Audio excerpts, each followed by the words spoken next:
सियासी संग्राम अभी अपने शबाब पर भी नहीं पहुंचा है कि सियासी खेमाबंदी शुरू हो गई है। घर बदलने और नए रहबर चुनने का सिलसिला शुरू हो गया है। यूपी में सपा से अपना सियासी किस्मत चमकाने वाली जयाप्रदा ने अब बीजेपी के साथ नया सियासी सफर शुरू किया है।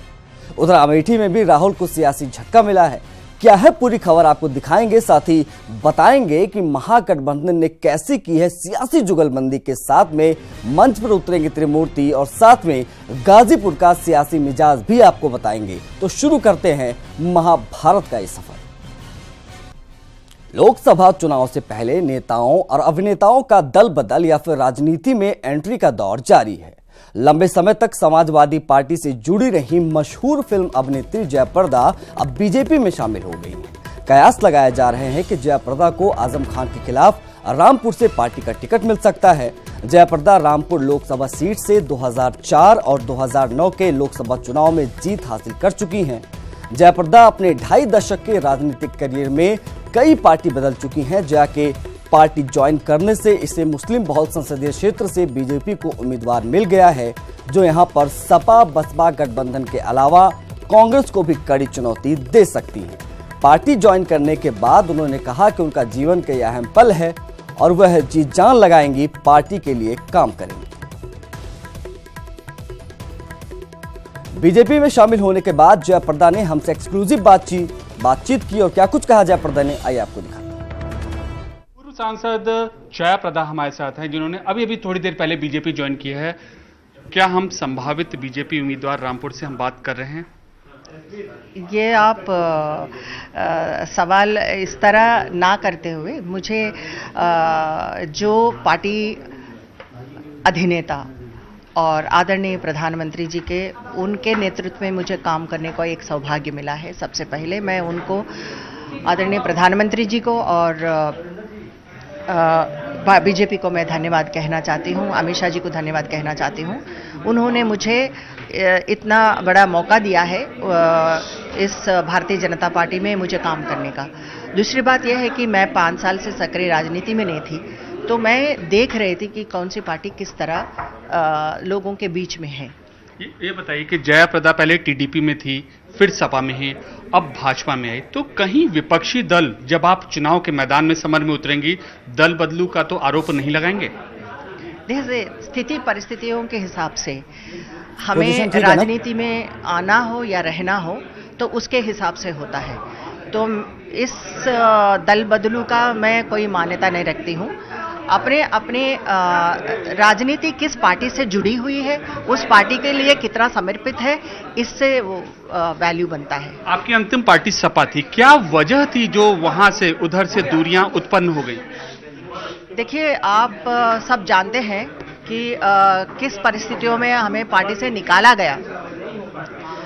वो मतलब रामपुर जीतने के बाद कुछ लोगों के इच्छा के बिना हम रामपुर जीते हैं, तो उसके वजह से हमें पार्टी से निकाल दिया था।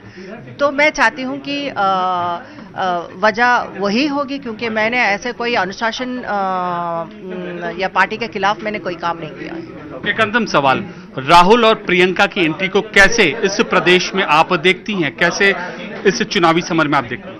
देखिए, ये चुनाव माहौल है और हर पार्टी अपने अपने पार्टी के लिए लगाव है, तो वो पार्टी में अपना प्रचार कर रही है। कैमरा पर्सन राकेश नेगी के साथ अमित पांडे, दिल्ली न्यूज़ 18। लोकसभा चुनाव के पहले उत्तर प्रदेश की राजनीति में शह और मौत का खेल शुरू हो गया है।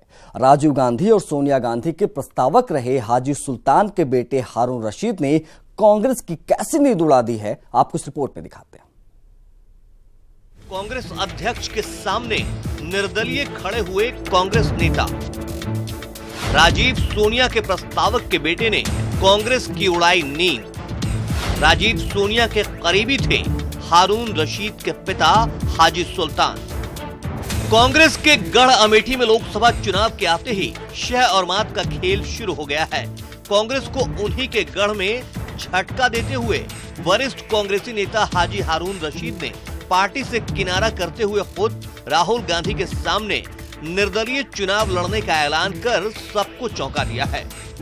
कांग्रेस नेता हारून रशीद का अमेठी जिलाधिकारी को लिखा गया एक पत्र सोशल मीडिया में वायरल हो रहा है, जिसमें उन्होंने राहुल गांधी के सामने चुनाव लड़ने का ऐलान करते हुए स्वयं की सुरक्षा व्यवस्था की मांग की। हाजी हारून रशीद को सीआईएसएफ कमांडो की सुरक्षा भी मिली थी, जिसे 2015 में केंद्र सरकार ने हटा दी थी। अमेठी से राहुल गांधी के खिलाफ चुनाव लड़ने का कारण पूछे जाने पर हारून रशीद ने कहा, कांग्रेस का स्थानीय नेतृत्व लंबे समय से हमारी उपेक्षा कर रहा है और इस वजह से क्षेत्र के साथ साथ समुदाय का विकास भी नहीं हुआ। मिली भी नहीं और यहाँ विकास भी नहीं हुआ मुस्लिम क्षेत्रों में। ये लड़ाई मैं उनसे विगत 10 वर्षों से लगातार लड़ता रहा हूँ राहुल जी से, प्रियंका जी से, मैडम से, लेकिन उसको निगलेक्ट कर दिया जाता था। वहाँ जो बोलता है उसको बाहर का रास्ता दिखाने की कोशिश की जाती। हाजी हारून रशीद के पिता हाजी सुल्तान एक समय में राजीव गांधी और सोनिया गांधी के प्रस्तावक रह चुके हैं। उनके घर राजीव, सोनिया, प्रियंका और राहुल आ चुके हैं। वहीं हाजी हारून रशीद के कांग्रेस से बगावत कर चुनाव लड़ने के मामले में कांग्रेस ने प्रतिक्रिया जाहिर करते हुए कहा है कि हाजी हारून रशीद उनकी पार्टी में किसी पद पर नहीं थे। इस तरह के लोग चुनाव के समय खड़े हो जाते हैं, लेकिन इससे कोई फर्क नहीं पड़ता। देखिए, हारून रशीद जी पार्टी में, कांग्रेस पार्टी में कोई पदाधिकारी नहीं है। चुनाव में बहुत सारे लोग हैं जो अपने निजी स्वार्थ हेतु इस तरह की बातें करते हैं।